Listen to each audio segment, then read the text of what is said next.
काठमाडौँ आशा मण्डलीका विश्वासीका साथसाथै अन्य मण्डलीबाट पनि यो अनलाइनको माध्यमबाट वचनको सेवामा भाग लिनुहुने सम्पूर्ण मित्रहरूलाई म भोजराज भट्टका तर्फबाट जय मसीह र यो वचनको सेवामा यहाँहरू सबैलाई स्वागत गर्न चाहन्छु। त्यसपछि आशा मण्डलीका विश्वासीबाट माफ पनि माग्न चाहन्छु, कारण मैले जुन प्रकारको समय यहाँहरूलाई दिनुपर्ने थियो त्यो दिन सकेको छैन।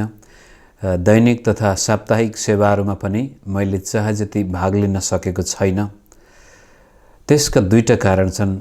पहिलो कारण, हाम्रो मण्डलीका पास्टर अगुवाहरूले पोलपिटबाट जब परमेश्वरको वचनको सेवा गरेको म देख्छु, त्यो देख्दा मेरो हृदय आनन्दले भरिन्छ। मेरो उपस्थितिभन्दा पनि अनुपस्थितिमा ती प्रभुका सेवकहरूले मण्डलीलाई अझ सुदृढ पार्दै सशक्त बनाउँदै अगाडि लगिरहेको देख्दाखेरि मेरो हृदय आनन्दले गदगद हुन्छ। र त्यसै कारण यो पेन्डेमिकको समयमा पनि अनलाइनको माध्यमबाट आशा मण्डलीका विश्वासीका साथसाथै उहाँहरूको सेवा अन्य मण्डलीका मित्रहरूले पनि अनुभव गर्न सकुन् भन्ने त्यो एउटा मेरो उद्देश्य थियो र त्यो देख्दा धेरै खुसी लागेको छ।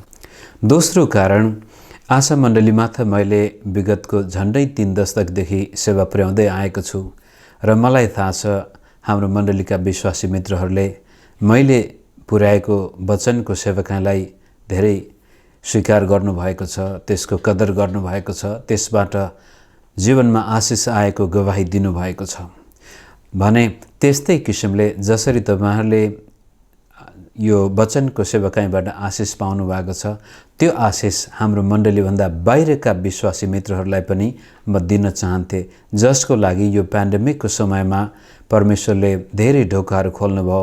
विभिन्न देशमा रहेका नेपाली मण्डलीहरूबाट वचनको सेवाको लागि निम्तो आएको कारण मैले आशा मण्डलीलाई पन्छाएरै भए पनि त्यसलाई स्वीकार गरेर आज धेरैवटा देशमा रहेका नेपाली मण्डलीहरू बीचमा यो वचनको सेवाकाई गर्ने मौका प्रभुले दिनुभयो र त्यसै मौकामा उहाँहरूमा पनि यो वचन प्रचारको सेवाबाट आशिष आएको होस् भन्ने मेरो चाहना थियो।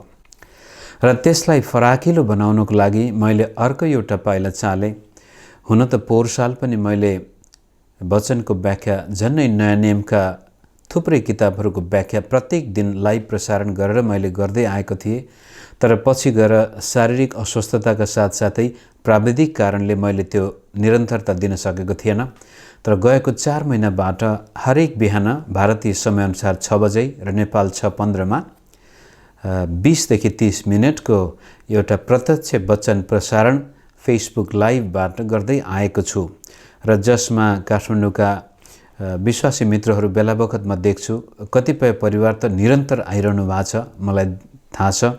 र तपाईहरूका साथसाथै बाहिरका विश्वासी मित्रहरूले पनि काठमाडौँ आशा चर्चमा प्रचारिने वचन उहाँहरूको जीवनमा पनि पुग्न सकोस् भन्ने उद्देश्यले हरेक बिहान म त्यो वचनको सेवामा आफैलाई प्रस्तुत गर्दै आएको छु र तपाईहरू जसलाई बिहान वचन मनन गर्न मन लाग्छ त्यसमा पनि तपाईहरूले अझ भाग लिन सक्नुहुनेछ र म भ्याएसम्म निरन्तर यसलाई अगाडि लैजानेछु र त्यसको रेस्पोन्स पनि राम्रोसँग आइरहेको देख्दा मलाई धेरै उत्साह आएको छ। त यी कुराहरूको कारण म काठमाडौँ आशा मण्डलीमा जुन प्रकारको सेवा गर्न चाहन्थे त्यो केही समयको लागि थन्काएको थिएँ, तर सायद अब समय आएको छ म बेला बखत यस किसिमले आएर यहाँको सामनेमा पनि परमेश्वरले मेरो हृदयमा राख्नुभएका कुराहरू प्रस्तुत गर्ने नै छु। कारण झन्डै 1 वर्ष भइसक्यो हाम्रो भेट नभएको। जनवरी महिनामा म आएको थिएँ, त्यसपछि 2 चोटि त कमसेकम फर्किसक्थे होला सेवाको लागि, तर यो महामारीले हामी अड्किन पुगेका छौँ। तापनि तपाईहरूको हरेक साप्ताहिक सेवामा हामीसँग यहाँ इन्टरनेट हुन्जेलसम्म भाग लिन्छौँ र खुसी लाग्छ परमेश्वरले हाम्रो मण्डलीमा आफ्नै किसिमले काम गरिरहनु भएको छ र अब चाहिँ यो पेन्डेमिक अवश्य पनि सिद्धिनेछ अथवा यसको उपचारको निम्ति दबाई निस्कनेछ। त्यस पश्चातको जीवनमा हाम्रो सेवकाईलाई परमेश्वरले अवश्य पनि अझ बढी उचाइमा लानुहुनेछ। त्यति भन्दै आजको वचनको सेवकाईलाई म बाइबलको कुनै एउटा निश्चित खण्डभन्दा पनि मेरो हृदयमा लागेका मनका कुराहरू यहाँको सामनेमा बाँड्न चाहन्छु। शीर्षक यदि यो वचनको दिने हो भनेदेखि जीवनको स्कुलबाट हामी किन सिक्न सक्दैनौँ? जीवनको स्कुलबाट हामी किन पास हुन सक्दैनौँ? जीवनको स्कुलबाट हामी किन दीक्षित हुन सक्दैनौँ अथवा त्यहाँबाट ग्रेजुएट हुन सक्दैनौँ? हामी जीवनको स्कुलको कुनै कक्षामा किन अड्केर बसिरहन्छौँ? त्यसै प्रश्नको सेरोफेरोमा परमेश्वरले मेरो मगजमा हाल्नुभएका विचारहरूका साथसाथै हृदयमा बोल्नुभएका कुराहरू यहाँसँग म मेरो समयले भ्याएसम्म बाँड्ने प्रयास गर्नेछु। विश्वमा तपाईँले मैले जुनसुकै क्षेत्रमा पनि मानिसको जीवनलाई अध्ययन गर्दाखेरि 5 देखि 10% मानिसहरू मात्रै सफलता हासिल गर्छन्। एउटा सर्वेक्षण गरिएको थियो जसमा 25 वर्षको उमेरमा 100 जना मानिसहरूको जीवनको अध्ययन गरिएको थियो। उनीहरूलाई सोधिएको थियो तिमीहरू जीवनमा के गर्न चाहन्छौ भन्दाखेरि सबैको लक्ष्य थियो, केही गर्ने उद्देश्य थियो, केही गर्ने। तर 65 वर्ष पुगेपछि ती 100 जना मध्ये 5 जनाले मात्रै आफूले चाहेको कुरो प्राप्त गरेको पाइयो भने त्यस्तै किसिमले अरू कुनै पनि क्षेत्रमा 10 देखि 12% मात्रै मानिसहरूले सफलता हासिल गरिरहेको पाइन्छ। उदाहरणको लागि कुनै मान्छेको शरीर मोटायो अनि त्यो मान्छेले आफ्नो वेट घटाउन चाहन्छ भनेदेखि 100 जनाले त्यो कार्यक्रम सुरु गरेको खण्ड म त झन्नै 120 किलो भइसके, नत्र म अब छिटै मर्छु, केही न केही गर्नुपर्छ भनेर ती व्यक्ति 100 जना व्यक्तिले त्यस किसिमले आफ्नो वेट घटाउने कार्यक्रममा भाग लिँदाखेरि धेरैभन्दा धेरै 12 जनाले अन्तिममा त्यो लक्ष्य प्राप्त गर्छन्। त्यस्तै किसिमले अरू कुनै क्षेत्रमा पनि आफूसँग भएको योग्यता क्षमतालाई पूर्ण सदुपयोग केवल 10-12% मात्रै गर्दो रहेछन् जिन्दगीमा भने 90% मानिसहरू आफ्नो जुन प्रकारको योग्यता र क्षमता थियो त्यसलाई खेर फालेर मर्दा रहेछन्। त्यो कुरो म विश्वासी जीवनसँग दाँच्न चाहन्छु। हामी प्रत्येक शनिबार मण्डलीमा जान्छौँ, आइतबार मण्डलीमा जान्छौँ अथवा कुनै कुनै खाडी क्षेत्रमा त शुक्रबार पनि मण्डलीको सेवा हुँदो रहेछ। अनि हरेक आइतबार पास्टर प्रचारकले वचन प्रचार गर्छन्। घर घरमा घरेलु सङ्गति पनि हुन्छ, त्यहाँ पनि वचनको सेवा हुन्छ। आफैले पनि हामी वचन अध्ययन गर्छौँ, पढ्छौँ। तर जीवनको स्कुलको 1 कक्षा 2 कक्षा धेरै भयो 3 कक्षासम्म हामी जान्छौँ। त्यसपछि त्यहाँ जहिले पनि फेल भएर बसिरहेको देखिन्छ। आखिर बाइबलमा बताइएको वचन त्यही नै हो, परमेश्वरमा विश्वास गर। परमेश्वरमा विश्वास गरिसकेपछि एक आपसमा प्रेम गर र आफ्नो व्यक्तिगत जीवनमा परमेश्वरले गर्न सक्ने महान कामको आशा राख। विश्वास, प्रेम र आशा यी तीनै कुराहरूको सेरोफेरोमा जीवन चक्र चलिरहनु पर्ने हो। यिनै कुराहरूमाथि हामीले विजय हासिल गर्नुपर्ने हो। तर अधिकांश ख्रीष्ट येशूमा विश्वास गर्ने विश्वासीहरू न त विश्वासको कक्षाबाट पास भएका देखिन्छन्, न प्रेमको कक्षाबाट पास भएका देखिन्छन्, न आशाको कक्षाबाट पास भएका देखिन्छन्। जहिले पनि यो उजाड स्थानमा इजरायलीहरू जसरी 40 वर्षसम्म फेरो मार्दै रहे त्यस्तै किसिमले क्रिस्चियन विश्वासीहरू पनि त्यही साधारण कुराको चारैतिर घुमिरहेका छन्। किन होला? जसै त्यसलाई हेर्नको लागि 2 तिमोथी 3:7 त्यो 3 अध्यायभरि हुन त झुटा शिक्षाले ल्याउने खतराको बारेमा उल्लेख गर्दाखेरि कस्ता खालका मानिसहरूलाई झुटा शिक्षकहरूले खतरा गर्दछन्, कस्ता मानिसहरू असफल जीवन बिताउँछन् भन्ने कुराहरूको चित्रण गर्दाखेरि 7 पदमा यसरी भनेको छ, झुटा शिक्षकहरू कस्ता खालका मानिसहरूको पछि लाग्दो रहेछन्। किनभने 6 पदबाट पढ, किनभने तिनीहरूमध्ये कोही कोही घर घर पसी पापले थिचिएका र विभिन्न मनोभावको कब्जामा परेका कमजोर स्त्रीहरूलाई आफ्ना अधीनमा पार्छन्। झुटा शिक्षकहरू, गलत शिक्षामा लागेका मानिसहरूले यस्ता मनोभावको कब्जामा परेकाहरू, कमजोर मनस्थिति भएकाहरूलाई अधीनमा पार्छन्। र 7 पदमा जुन स्त्रीहरू सिक्न त सधैँ सिक्छन् तर सत्यताको ज्ञानमा कहिल्यै आउन सक्दैनन्। यो वाक्यांश तपाईँले याद गर्नुहोस्। सिक्न त सधैँ सिक्छन् तर सत्यताको ज्ञानमा कहिल्यै आउन सक्दैनन्। यो एक किसिमको आत्मिक रोग अधिकांश विश्वासीहरूमा लाग्दो रहेछ। अथवा वैज्ञानिक नियम नै लागू गर्ने हो भनेदेखि मण्डलीमा केवल 10% विश्वासीहरूले मात्रै आफ्नो कमाइको पूर्ण दशांश दिन्छन्। त्यसपछि 20%ले चाहिँ आंशिक रूपले भए पनि दिन्छन्। र अब त्यो सालाखाला हेर्दाखेरि मण्डलीमा 10 देखि 20% को विश्वासीहरूले मात्रै आफ्नो जीवन पूर्ण रूपले परमेश्वरको सेवाको लागि, परमेश्वरले दिने आशिष र अनुग्रह प्राप्त गर्नको लागि प्रस्तुत गरेको देखिन्छ भने 80-90% आफूसँग भएको जुन प्रकारको दान वरदान, जुन प्रकारको सम्भावना थियो त्यसबाट वञ्चित नै भएको देखिन्छ। त्यही कुरोलाई हिब्रूको लेखकले पनि बडो खिन्नतापूर्वक तरिकाले यसरी व्यक्त गर्नुभएको छ।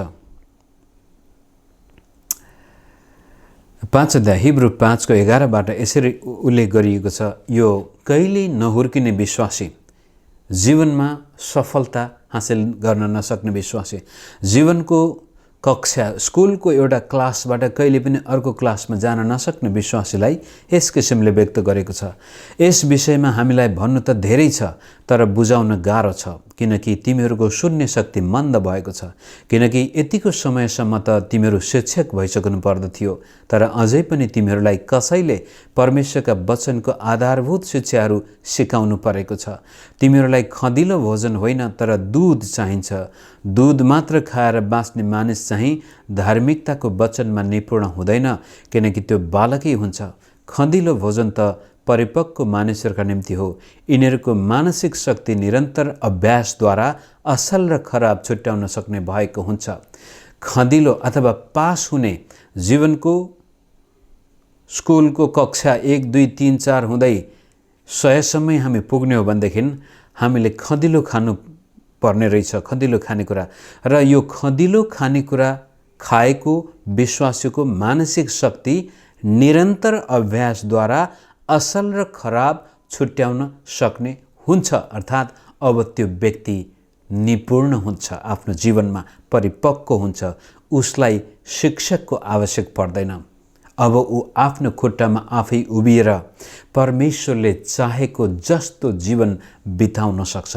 ऊ विश्वासमा पास हुन्छ, ऊ प्रेममा पास हुन्छ, ऊ आशामा पास हुन्छ, जसको कारण परमेश्वरले दिन चाहेका सारा आशिष र अनुग्रह उसले पूर्ण रूपले आफ्नो जीवनमा उपभोग गरिरहेको हुन्छ। तर अधिकांश विश्वासीहरू यसमा पास भएका देखिँदैनन्। त किन ख्रीष्ट येशूमा विश्वास गरेको मानिसले, किन 5 देखि 10% मात्रै मानिसहरू येशू प्रभुले दिन चाहेको त्यो जीवनलाई पूर्ण रूपले उपभोग गर्दछन्? किन 90% विश्वासीहरू त्यो इजरायली जस्तै मरुभूमिमा घुमेको छन्? पहिलो कुरो, उनीहरूले आफ्नो जीवनलाई जुन प्रकारले गम्भीरतापूर्वक लिनुपर्ने थियो लिएको हुँदैन, र परमेश्वरले दिनुभएको मुक्तिलाई जुन प्रकारले गम्भीर रूपले लिनुपर्ने थियो लिएको हुँदैन। र त्यसपछि परमेश्वरको वचन जसरी प्रत्येक हप्ता मण्डलीमा प्रचारिन्छ, घरेलु सङ्गतिमा सिकाइन्छ र कुनै पनि अरू सेवा सम्मेलनमा सिकाइन्छ, र जसरी तपाईँ यो अनलाइनको माध्यमबाट थुप्रै हाम्रा वचनहरू सुन्न सक्नुहुन्छ, तर त्यसलाई तपाईँले गम्भीर रूपले लिनु भएन। कता कता जीवनलाई नै तपाईले गम्भीर रूपले लिनु भएको छैन। हल्का रूपले जीवनलाई लिइदिएको छ। किन हो जीवनसँग सायद बचपनमै त्यस्तो प्रकारका तिता अनुभव थियो होला, जसको कारण तपाईँ आफ्नो व्यक्तिगत जीवनमा ओजन बिनाको व्यक्ति बन्दिनुहुन्छ, जीवनलाई हल्का रूपले लिनुहुन्छ, र जसको कारण मण्डलीमा जाँदाखेरि पनि त्यो आराधना, त्यो स्तुति, प्रशंसालाई पनि हल्का रूपले लिनुहुन्छ, प्रचारिएको वचनलाई पनि हल्का रूपले लिनुहुन्छ, र कतिले त धेरै बहाना पनि बनाउनुहुन्छ।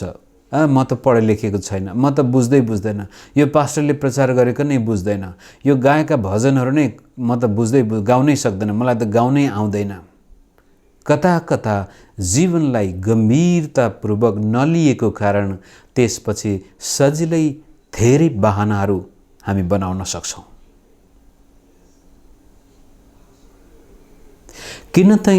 किन हामी जीवनलाई गम्भीरतापूर्वक लिन सकिरहेका छैनौँ?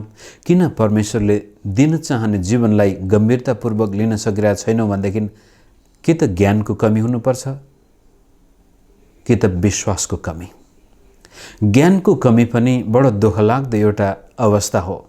नजान्नु जीवनमा धेरै दुःखलाग्दो कुरो हो। ज्ञानको कमीले गर्दाखेरि धेरै पटक हामीले जीवनमा जुन प्रकारको उन्नति र प्रगति गर्न सक्ने थियौँ त्यो हामी गर्न सकिरहेका हुँदैनौँ। म पढे लेखेको छैन, मेरो पृष्ठभूमि राम्रो थिएन, म राम्रो परिवारमा जन्मेन भनेर आफूसँग भएको अज्ञानतालाई हामी झन बढाउन चाहन्छौँ, जसको कारण जीवन एकदमै हल्का हुन सक्छ र परमेश्वरको वचन, परमेश्वरको राज्य, परमेश्वरको धार्मिकतालाई जुन प्रकारको तीव्रतापूर्वक खोज्नु पर्ने थियो त्यो पनि हामी खोज्न असफल हुन्छौँ। मण्डलीमा आउँदा पनि त्यो मण्डलीप्रतिको जुन गम्भीरता हुनुपर्ने थियो त्यो हामीमा हुँदैन। जुनसुकै कुरो गर्दाखेरि पनि हल्का रूपले हामी लिइदिन्छौँ।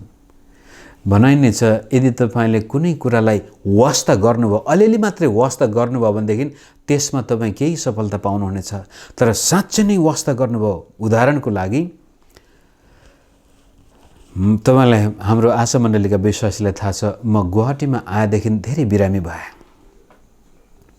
धेरै अस्पताल पनि गए, कहीँ त्यो पत्ता लागेन। सायद डाक्टरलाई नै थाहा भएन। त्यसपछि मैले आफैले अध्ययन गर्न थालेँ, हैन मलाई के चाहिँ समस्या भयो त? मैले गम्भीरतापूर्वक लिनु पर्यो आफ्नो शरीरको अवस्था।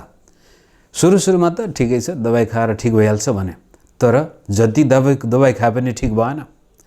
कतिवटा यो गुवाहाटीमा भएका मुख्य अस्पताल सबै धाइसक्यो, भएन। त मैले अब गम्भीरतापूर्वक लिनुपर्ने भयो, हैन ममा के चाहिँ समस्या रहेछ, म किन यस्तो भएँ? पछि पत्ता लगाए मैले आफैले आफूलाई, कता ममा धेरै मेन्टल स्ट्रेस, त्यसलाई के भन्छ, तनाव। मलाई धेरै चिन्ता थियो सुरुका दिनहरूमा। अब नयाँ ठाउँ छ, उमेर पनि ढल्किसकेको अवस्थामा नयाँ ठाउँमा नयाँ सेवा सुरु गर्नु यो साधारण कुरो थिएन। अब म एउटा मुडेबल भएको मान्छे भएको कारण सुरुमा त आइसकेपछि यहाँ भाषाको अब समस्या, यहाँको संस्कृतिको समस्या, विभिन्न कारणले तनाव ममा रहेछ। त्यसका साथसाथै काठमाडौँमा पनि हामीले यो 2017 साल कि 18 सालमा धेरै ठुला योजनाहरू बनाएका थियौँ। ममा त्यो एउटा बडो ठुलो दर्शनका साथ अगाडि जानुपर्छ भनेर गएको थिएँ। तर आफ्नो शरीरको स्वास्थ्य कमजोरी, यहाँको चुनौती यस्तै, त्यहाँ पनि मैले ध्यान दिन नसक्दाखेरि कता त्यहाँको विफलतालाई पनि मैले आफैले लिएँ। त्यसपछि मेरो पारिवारिक चुनौती आफ्नै किसिमको, मेरो छोरा अब आफूसँग छैन, ऊ विदेशमा काम गर्दैछ, एउटै मात्रै छोरा, विभिन्न कारणले उसको भविष्यको लागि विभिन्न प्रकारका तनावले गर्दाखेरि मेरो शारीरिक अवस्था दिनानुदिन कमजोर हुँदै गएको मलाई थाहा भएन। मलाई के लाग्यो भनेदेखि म त मलाई प्रभुसँग मैले समय बिताएको छु, प्रार्थना गरेको छु, सब ठिक छ, प्रभुले सब ठिक गर्नुहुन्छ भनेर विश्वास त गर्दै थिएँ। तर माटोले बनेको शरीर धेरै धान्न सक्दो रहेनछ। त्यसपछि गएको करिब नेपालबाट फर्केपछि म फेरि एकचोटि बिरामी भएको थिएँ। जनवरी महिनामा फर्केको थिएँ, फेब्रुअरीको सुरुमा म अस्पताल भर्ना भएको थिएँ। त्यसपछि मैले निर्णय गरेँ, होइन यो चाहिँ अब भएन, मैले मेरो यो शरीरको अवस्था र मानसिक अवस्था अब अध्ययन गर्नुपर्छ। र त्यसपछि जानी अब मेहनत गर्नु पर्यो, म कसरी तनाव मुक्त हुनु पर्यो, अध्ययन गर्नु पर्यो, आफैले त्यसबाट निकाल्नु पर्यो, गम्भीरतापूर्वक लिनु पर्यो। र नभन्दै मित्र, यो पेन्डेमिकको समयभरि फेब्रुअरी महिनादेखि अहिलेसम्म त्यस्तो प्रकारको आपत आएको छैन। मेरो शरीरले अहिले एकदमै मेरो ब्लड प्रेसर पनि नर्मल भइसकेको छ। आफैले मसिन ल्याएर जाँच्नु परेको थियो। वेट पनि घट्दै गयो मेरो। म एकदमै वेट लिँदै थिएँ। अब सानो कदको मान्छे वेट बढी भएर आएको थियो। अहिले सब ठिक छ। मेरो टाउको दुख्ने पनि सिद्धियो अब आएर। र शरीरमा तन्दुरुस्ती फर्केर आएको छ, रङ फर्केर आएको छ। किनभनेदेखि मैले गम्भीरतापूर्वकले होइन ममा केही समस्या छ, तनावलाई मैले नियन्त्रण गर्नु पर्यो। म कहाँ पुगे बिर्सिसकेको छु। तपाईँ र मेरो जीवन किन माथि जाँदैन? किनभनेदेखि हामीले जीवनलाई गम्भीरतापूर्वक लिएका छैनौँ, हल्का रूपले लिएका छौँ। आज खानलाई पुगेको छ, ठिकै छ। आज सन्चो छ, ठिकै छ। आज परिवारमा ठिकै छ, केही नराम्रो भएको छैन, कानमा तेल हालेर बस्यो। मेहनत गरेनौँ, परिश्रम गरेनौँ। मेरो जीवन यो क्लासबाट पास भएर म अर्को क्लासमा जानुपर्छ भन्ने कुरालाई जोडसँग नलिएको कारण त्यसपछि अज्ञानतालाई स्वीकार गर्न थाले। मलाई थाहा छैन, खै कसरी गर्ने हो, मलाई थाहा छैन। जसको कारण हामी जहाँको त्यहीँ अड्केर बसेका हुन्छौँ। चाहना त छ तर गम्भीरतापूर्वक नलिएको कारण त्यसमा पाइला चाल्ने आँटै आउँदैन। र दोस्रो कुरो, विश्वास नै लाग्दैन हामीलाई कि म जीवनमा परिवर्तन गर्न सक्छु। हामीले विश्वास छोडिदिएका हुन्छौँ। यस्तै हो जिन्दगी, यति नै होला मेरो जीवनमा। सायद तपाईँ कुनै कुलतमा फस्नु भएको छ, खराब आदतमा फस्नु भएको छ, तपाईँको परिवारमा अशान्ति होला, कलह होला, छोराछोरी आमा बाउ बीचमा समस्या होला। तपाईँलाई लाग्न सक्छ यस्तै अब यो परिस्थितिबाट म उम्किन सक्दैन भनेर तपाईँले विश्वास गुमाइसक्नु भएको छ होला। विश्वासको कमीले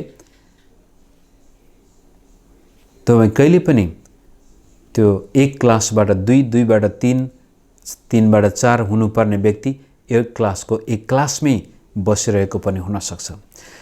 संसारमा जति पनि मानिसहरूले जीवनमा सफलता हासिल गरेका छन्, त्यो 5 देखि 10% मानिसहरू जो सफल हुन्छन्, चाहे त्यो भौतिक जीवनमा होस् चाहे आत्मिक जीवनमा होस्, तिनीहरूले विश्वास गर्छन् कि म सक्छु, मसँग सम्भावनाहरू छन् र यदि मैले सकेन भने पनि मलाई त्यो सक्ने बनाउने मेरो परमेश्वर हुनुहुन्छ।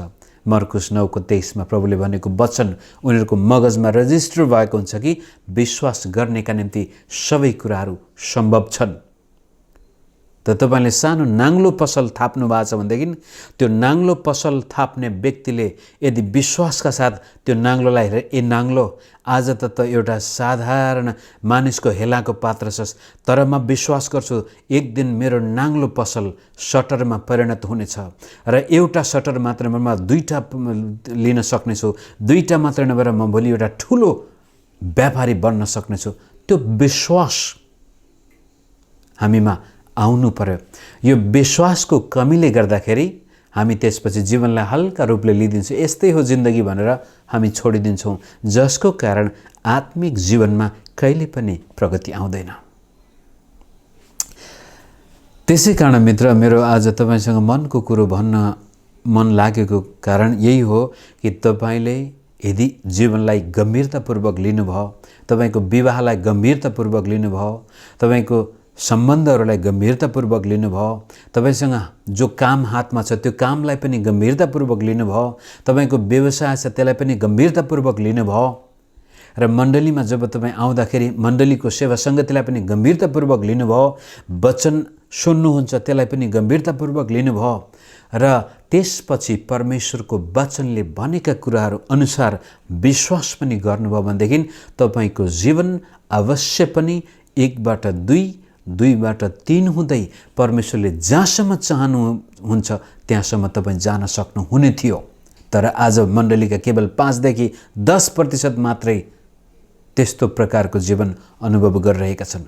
कहीँ न कहीँ प्रेमको कमीले गर्दाखेरि जीवन खल्लो, विश्वासको कमीले गर्दाखेरि जीवन खल्लो, आशा रहित भएर मानिसहरू बसिरहेछन्। तर पनि प्रभु प्रभु भनेर त हामी हरेक शनिबार मण्डलीमा आउँछौँ। त हिब्रूको लेखकले भने अहिलेसम्म त तिम्रो शिक्षक भइसक्नु पर्ने थियो, तर अझै पनि कसैले तिमीलाई दुधी बालक जस्तै खुवाइदिनु परेको छ। मित्रहरू, प्रभुले तपाईलाई यति धेरै प्रेम गर्नुहुन्छ कि तपाईको जीवनका हर क्षेत्रमा उहाँ तपाईलाई प्रशस्त मात्रामाको जीवन दिन चाहनुहुन्छ। तपाईको शरीरको रोग ब्याज निको पार्न चाहनुहुन्छ। तपाईको आर्थिक अवस्थामा उन्नति ल्याउन चाहनुहुन्छ। तपाईको मानसिक तनाव, म आफै भन्दैछु, आज म एकदमै खुसी आनन्दित छु हिजो आज, कारण मलाई थाहा भयो कि मैले मेहनत गरेको खण्डमा मेरो तनावबाट पनि म मुक्ति हुन सक्छु र प्रभुले पनि मलाई त्यो दिन सक्नुहुन्छ। सम्भव छ। विश्वास गर्नेका निम्ति सबै कुराहरू सम्भव छन्। आश्चर्य कर्म गर्न तपाईँ अगमवक्ताको पछि लाग्नु पर्दैन। आश्चर्य कर्म पाउनको लागि चङ्गाइकर्ता खोज्न जानु पर्दैन। यदि तपाईँले चाहनुभएको खण्डमा आश्चर्य कर्म तपाईँ आफै उत्पादन गर्न सक्नुहुन्छ। जसै मैले मेरो शरीरमा आश्चर्य कर्म अनुभव गरेको छु। डाक्टरले पत्ता नलागेको, दबाईले काम नगरेको, र जब म आफ्नो जीवनलाई गम्भीरतापूर्वक लिन थालेँ र प्रभुको चरणमा गएर भने, लौ प्रभु अब देखाउनुहोस् मेरो कहाँनिर समस्या रहेछ। अनि प्रभुले देखाउनु भयो। मैले आफैले पनि अध्ययन गरेँ, थाहा पाएँ कि कसरी अब यसबाट मुक्ति पाउने। नभन्दै आज मेरो शरीर स्वस्थ छ। यो आश्चर्य कर्म हो। मैले सुरुमा त डर लागिसकेको थियो। पोहोर साल मलाई अप्ठ्यारो लाग्यो यहाँसम्म कि अब चाहिँ मैले मेरो छोरा र श्रीमतीलाई सबै कुराहरू यहाँ के कस्तो छ भनेर एउटा आफ्नो अन्तिम इच्छा समेत पनि लेखिसकेको थिएँ। यस्तो यस्तो छ, यस्तो यस्तो गर्नु भनेर। तर यो जनवरीमा नेपालबाट फर्केछु होइन, यो त भएन। यसरी चाहिँ हुँदैन। मैले उपाय निकाल्नुपर्छ, खोज्नुपर्छ। मिरेकल, आश्चर्य कर्म सम्भव छ। त त्यो आश्चर्य कर्म खोज्नको लागि म यो पन्जाबको कुन चाहिँ रविन्द्र सिंह कि दविन्द्र सिंह भन्ने कहाँ जाने कि, दिनाकरणकोमा जाने कि, चेत खरेल पासुज्यूकोमा जाने कि, अथवा कता जाने होइन। ख्रीष्ट येशूले तपाईलाई मलाई दिएको वचन तपाईले समात्नु भयो कि विश्वास गर्नेका निम्ति सबै कुराहरू सम्भव छन् र उहाँका कोर्राका चोटले म निको भएको कुरो तपाईले दाबी गर्नुभयो भनेदेखि र त्यसलाई विश्वास गर्नुभयो र विश्वास मात्र नभएर, अब मेरो समय धेरै गएछ, म बोल्न थालेपछि बिर्सिहाल्छु। त अब अगाडि जाँदैछु मैले भन्ने कुरा। पहिलो कुरो त विश्वास। पहिलो कुरो गम्भीरतापूर्वक आफ्नो जीवनलाई लिनुहोस्। यदि तपाईँ गरिब हो भनेदेखि त्यो गरिबलाई माया गरेर होइन कि त्यसलाई चाहिँ निकाल्नको लागि सिरियस हुनु पर्यो, युद्ध गर्न तयार हुनु पर्यो। तपाईँ अशिक्षित व्यक्ति हो भनेदेखि त्यो अशिक्षालाई पालेर होइन कि त्यसको विरुद्धमा युद्ध गर्नको लागि तयार हुनु पर्यो, लड्नको लागि तयार हुनु पर्यो। तपाईँ बिरामी व्यक्ति हो भनेदेखि त्यो बिरामीलाई पालेर जहाँ गएर आइया अथवा पास्टर अगुवा प्रार्थना गरिदिनुहोस्, म त कहिल्यै निको भएन, मेरो यता दुख्छ उता दुख्छ भनेर गीत गाउनुको सट्टामा, होइन, यो रोग ब्याज मेरो शरीरमा नहुने चिज हो, म त पवित्र आत्माको मन्दिर हुँ, त्यसको विरुद्धमा युद्ध गर्न तयार। त गम्भीरतापूर्वक लिनुहोस् तपाईँको समस्याहरूलाई पनि, र त्यसपछि त्यसमाथिमा विजय हुनेछु र परमेश्वरले मलाई विजय दिनुहुनेछ, दिइसक्नु भएको छ भनेर विश्वास तपाईँमा उत्पन्न हुनु पर्यो। त त्यतिले मात्र नहुँदो रहेछ मित्र। सिरियस आत्मिक लडाइँको लागि तयारी हुनुभयो अनि विश्वास पनि गर्नुभयो भने अब एउटा अर्को खुड्किला तपाईँलाई म बताउँछु, जुन मैले आजभन्दा पहिले नै मेरा जीवनका छोटा मोटा समस्याहरू त म त्यत्तिकै पनि खुट्टामुनि कुल्चेर हिँड्ने मान्छे हो। कारण जब काठमाडौँमा सेवा सुरु गर्दा गर्दै धेरै दुःख कष्ट आएको थिए, त्यति बेला मैले एकजना प्रभुका दासको किताब पढेँ। यो आज जोएल अस्टिन भन्ने नाम तपाईँले सुन्नुभएको छ होला, जो अङ्ग्रेजी बुझ्नेहरूले, तर पनि उनका पिता जोन अस्टिन, उनले एउटा किताब लेखेको थियो, confession of a Baptist preacher, अथवा एउटा ब्याप्टिस्ट प्रचारकका प्रार्थना नै भनौँ। कन्फेसन भनेपछि स्वीकार भनेर भनिन्छ, तर पनि मुखबाट बोल्नुपर्ने कुराहरू। अनि उहाँले त्यो किताबमा उहाँ कसरी आफ्नो प्रार्थनालाई व्यक्त गर्नुहुन्छ। कन्फेसन भनेको व्यक्त गर्नु, भित्रको विश्वासलाई। रोमी 10 अध्यायको 9-10 पदमा भने जस्तै, मानिस हृदयमा विश्वास गर्छ र मुखले स्वीकार गर्छ, त्यो स्वीकार गर्ने कुरालाई confession of a Baptist preacher भन्ने किताब मेरो हातमा आयो र त्यसपछि त्यहाँ केवल परमेश्वरका प्रतिज्ञाहरू मात्रै, उनले त किताब हरेक विषयमा सिस्टमेटिक तरिकाले प्रार्थनालाई व्यक्त गर्नको लागि त्यो किताब उनले आफ्नो प्रार्थनाको किताब हो त्यो। र मैले र मेरो श्रीमतीले त्यसपछि त्यो किताब अझै पनि लाइब्रेरीमा छ कि छैन, मैले अस्ति जाँदा खोज्ने प्रयास गरेँ, भेटाएन। कता पुग्यो सायद कोरियामै छोडेर आएँ कि मैले त्यो किताब फाटुन्जेलसम्म त्यहाँ केवल परमेश्वरले दिएका प्रतिज्ञाहरू, चङ्गाई चाहियो भनेदेखि चङ्गाईको मुनि परमेश्वरले दिएका प्रतिज्ञाहरू त्यहाँ प्रत्येक दिन आफैलाई ऐनाको सामनेमा उभिएर बोल्नु पर्यो, ए फलाना त चङ्गाई भएको छ, किनभनेदेखि कल्भरी क्रुसमा ख्रीष्टले तेरा रोग बोक्नु भएको छ, ए फलाना तैँले आज के खाउँला र के लाउँला हुनुपर्ने आवश्यकतामा जानु पर्दैन, किनभने प्रभु येशूले भनेको छ परमेश्वरको राज्य र धार्मिकताको खोजी गर र त्यसपछि सबै थोक तँलाई चाहिने जति उहाँले दिनुहुनेछ। त्यस किसिमले तपाईँको विश्वासलाई मुखबाट व्यक्त गर्न सक्नुपर्छ। तर आज कतिपय क्रिस्चियनहरू विश्वास गर्दैनन् यस्ता कुराहरूमा। उनीहरूलाई भित्र नै विश्वास नभएको कारण मुखबाट व्यक्त गर्न त सक्दैनन्। परमेश्वरले मलाई मेरो गरिबीबाट छुटकारा दिइसक्नु भएको छ भन्ने पद पढ्दाखेरि उनीहरू कता कता डराउँछन् त्यो व्यक्त गर्न, किनभने उनीहरूले विश्वास हुँदैन। तर तपाईँको हृदयमा यदि विश्वास छ भनेदेखि त्यो विश्वासलाई मुखबाट जाहेर गर्नुहोस्। आफ्नो जीवनका परिस्थितिमा तपाईँ जीवनमा उन्नति गर्ने जाने हो र प्रभुले दिएको जीवनलाई पूर्ण रूपले अनुभव गर्ने हो भनेदेखि आफ्नो जीवनलाई बडो गम्भीरतापूर्वक लिनुहोस्, परमेश्वरको वचनलाई गम्भीरतापूर्वक लिनुहोस् र त्यसपछि त्यसमा विश्वास गर्नुहोस् र विश्वास गरिसकेपछि आफ्नो मुखबाट स्वीकार गर्नुहोस्, त्यो प्रार्थना बनाउनुहोस् आफ्नो, र तपाईँको मुखबाट कहिल्यै पनि विनाशकारी कुरा नबोल्नुहोस्। हितोपदेश 18:20-21 पदमा बडो गजबले जिब्रोमा जीवन र मृत्युको शक्ति छ। याकुब 3 अध्यायलाई पनि बडो गजबले भन्छ यो जिब्रोले सारा जीवन खाक बनाइदिन सक्छ। यदि तपाईँको जिब्रो विनाशकारी वचन बोल्दैछ भनेदेखि तपाईँको जीवन नाश हुन्छ। त आज धेरै क्रिस्चियनहरू चुकेको ठाउँ भनेको जिब्रोमा हो। हृदयमा पनि अलिअलि त विश्वास हुन्छ, तर जिब्रोले चाहिँ त्यो हृदयको विश्वासलाई काटिरहेको हुन्छ।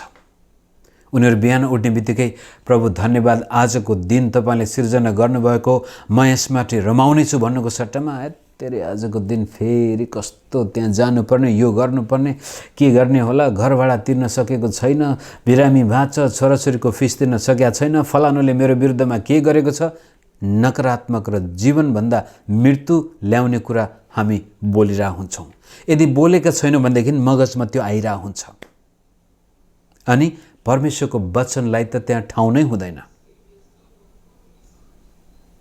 आज किन धेरै क्रिस्चियनहरू आफ्नो जीवनमा हारेका छन्, किनभनेदेखि उनीहरूले जितलाई स्वीकार गर्नै सकेको छैन।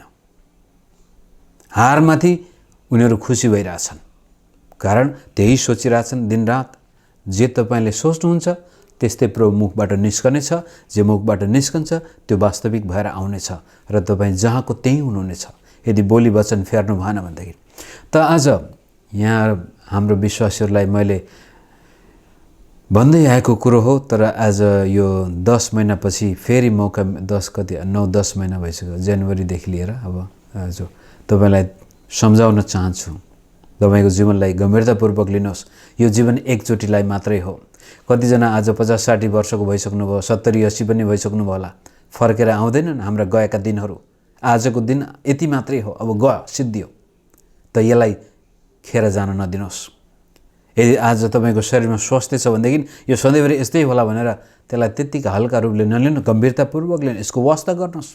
तपाईँको हातमा 2-4 पैसा छ भन्दैमा यो त पुग्छ होला भनेर ढुक्क कानमा तेलाएर नबस्नुहोस्। त्यसलाई अझै प्रभुको हातमा समर्पण गरेर भन्नुहोस्, प्रभु मसँग आज यति पैसा छ, तपाईँले यसलाई निरन्तर बढाउनुहोस्, मेरो इन्कम बढाउनुहोस् प्रभु भन्नु पर्यो।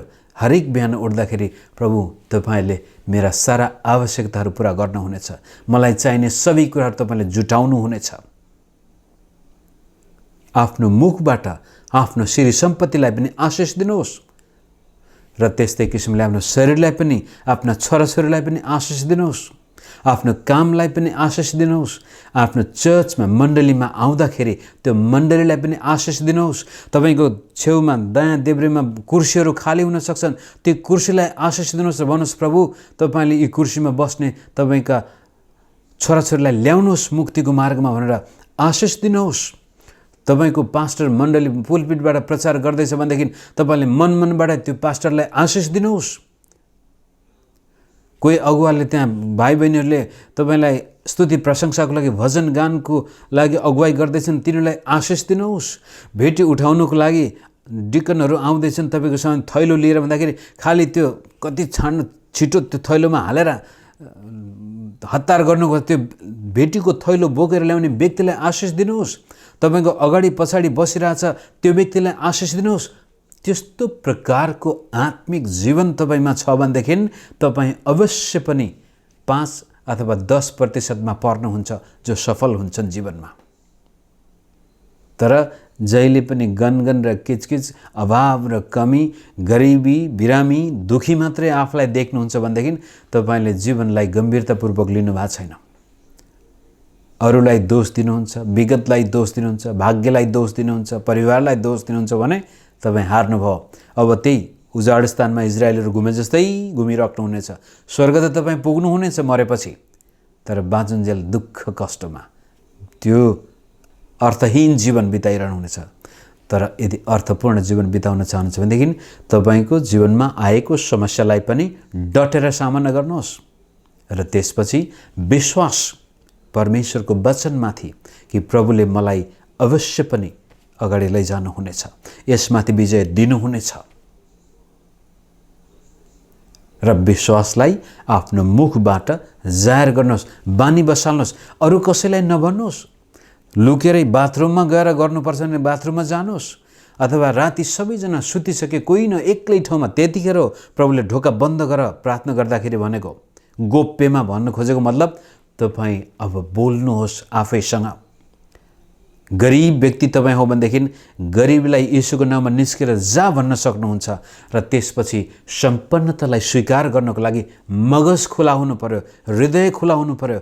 हृदयमा परमेश्वरको वचनले भनेअनुसारका तस्बिरहरू तपाईँको जीवनमा आउनु पर्यो। मेरो समय धेरै गइसक्यो र यति भन्छु, जसै म बिहा गर्नुभन्दा अगावै म मेरो श्रीमती र छोराछोरीको लागि भजन सङ्ग्रह 128 कंठ गरेर व्यक्त गर्दथे र नभन्दै आज मेरो जीवनमा एउटा आशिषमय श्रीमतीका साथसाथै एकदमै सफल छोरा पनि दिनुभएको छ। उसले जे गर्छ त्यसमा ऊ सफलता हासिल गर्दछ। सानै उमेरदेखि नै युनिभर्सिटी पढ्दा पढ्दै उसले काम पाएर त्यसपछि आज 4 वर्षसम्म उसले त्यो कम्पनीमा काम गरेर प्रोग्रामिङ गर्दैछ र उसको कम्पनीको मालिकले मेरो एकजना साथीलाई भनेछ फलानाको छोरा चाहिँ साह्रै चलाक बुद्धिमान रहेछ, त्यसको क्षेत्रमा त त्यो त जिनियस नै हो भनेर प्रशंसा गरेको तिम्रो छोराको बारेमा फलानोले भनेर मलाई हिजो साँझ मेसेज पठाएको थियो। अनि त्यतिखेर ठ्याक्कै मेरो मगजमा आयो भजन सङ्ग्रह 128। धन्य हो त्यो मानिस जो परमप्रभुको भय मान्दछ, त्यसकी श्रीमती त्यसको घरभित्र दागको फलवन्त लता जस्तै र त्यसका छोराछोरीहरू टेबुलका वरिपरि जैतुनका मुना जस्तै हुनेछन्। सम्भावनाले भरिएका, पोटेन्सियल, फुल अफ भाइटालिटी, दिमाग सबै कुराहरूले भरिपूर्ण भएका तिनीहरू जे गर्दछन् त्यसमा सफल हुनेछन्। त्यो ऊ जन्मिनु अगावै मेरो मुखबाट त्यो निस्किन्थ्यो प्रार्थनामा। त आज ती कुराहरू मेरो जीवनमा देखा पर्दैछन्। तपाईँ र मेरो जीवनलाई हामीले दाँजेको खण्डमा मेरो जीवन तपाईँको भन्दा अझ नाजुक थियो। अवश्य पनि म भन्न सक्छु, थोरै मात्रै व्यक्ति जुन बाटोबाट भएर म आएको थिएँ त्यो बाटोबाट भएर आएका हुन्छन्। जन्मसिद्धै तिरस्कार भएका थोरै थोरै व्यक्तिहरू हुन्छन्। तर त्यसपछि बाँचुन्जेलसम्म पनि त्यो बचपन कहाँले लाग्दो थियो। तरै पनि जब ख्रीष्ट येशूलाई मैले चिने त्यसपछि म खाली दुधे बालक जस्तो मात्रै होइन, आफ्नो जीवनसँग सङ्घर्ष गर्न तयार भए, आत्मिक लडाइँमा जानको लागि तयार भए, विश्वास परमेश्वरको वचनमा गरे र त्यसपछि विश्वासलाई मुखबाट व्यक्त गर्दै आएको छु। जुन तपाईँले पनि थाहा छ होला, मेरो प्रचार सुरुका दिनदेखि नै यही हो कि विश्वास गर्नेका निम्ति सबै कुराहरू सम्भव छन्। त आज धेरै क्रिस्चियनहरू विश्वासै गर्दैनन्। पहिलो कुरो, विश्वास गरेपछि मुखबाट व्यक्त गर्नै जान्दैनन्। मुख हृदयमा एक किसिमको विश्वास हुन्छ, मुखबाट अर्कै भाषा बोल्छन्। मैले धेरै लामो लिइसकेँ। मलाई आशा छ तपाईँको जीवन पनि खोलाको किनारमा रोपेको रुख जस्तै हुनेछ। हरियो खर्कमा प्रभुले तपाईँलाई सुताउनु हुनेछ, शान्त पानीनिर तपाईँलाई डोर्याउनु हुनेछ। मृत्युको घाँटीबाट भएर जाँदा पनि प्रभुले तपाईँलाई छोड्नुहुने छैन। उहाँ तपाईँको साथमा हुनुहुनेछ। उहाँको लौरो लट्ठीले तपाईँलाई सान्त्वना दिनेछ र असल मार्गमा प्रभुले डोर्याउनु हुनेछ र तपाईँका शत्रुहरूको सामनेमा भोज तयार गर्नुहुनेछ। तपाईँको शिरलाई तेलले अभिषेक गर्नुहुनेछ। तपाईँको आशिषको कचौरा पोखिनेछ।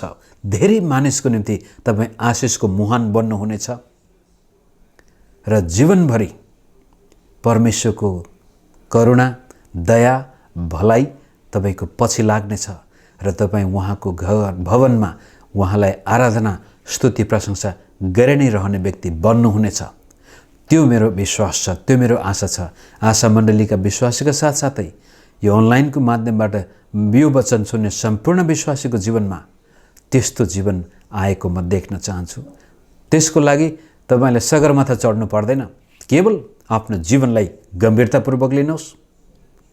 त्यसपछि परमेश्वरको वचन र प्रतिज्ञामा विश्वास गर्नुहोस् र त्यसपछि दिनदिनै त्यसै प्रतिज्ञा अनुसार आफ्नो मुखबाट बोली पठाउनुहोस् र तपाईँले आफ्नो जीवनमा आश्चर्य कर्म देख्नुहुनेछ।